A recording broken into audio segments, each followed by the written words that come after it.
इन्होंने पकड़ के बदतमीजी की है, इन्होंने मेरा दुपट्टा उतारा, इन्होंने धक्के मार मार के नीचे फेंके और आप लोग जबरदस्ती कर रहे हैं वीडियो। अच्छा, किसने आपको किया है? मैंने खाने का नाम पूछा, मैंने पूछा कि आपने क्यों पकड़ा, मैंने कुछ भी नहीं हमें बताया, मैंने कुछ भी नहीं हमें बताया।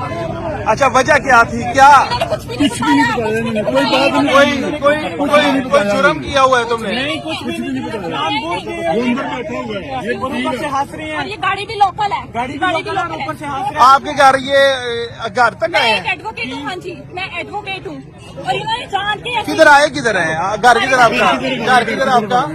सिटी हाउसिंग में। कौन से ब्लॉक में? Double extension. अच्छा, ये आपके घर है, सिर्फ एक आए हैं कि इसको भाई को गिरफ्तार करना है। उसे गिरफ्तार कर लिया है। वो क्या करता है? कुछ भी नहीं है, वो बाबा के साथ काम करता है। वो आए बताए तो तुम्हें क्या मामला? आप वालिद है? आप वालिद नहीं, वजह कोई बताया? कोई अरेस्ट वारंट और या FIR दर्ज हुई? पूछा क्या आपने क्या किया?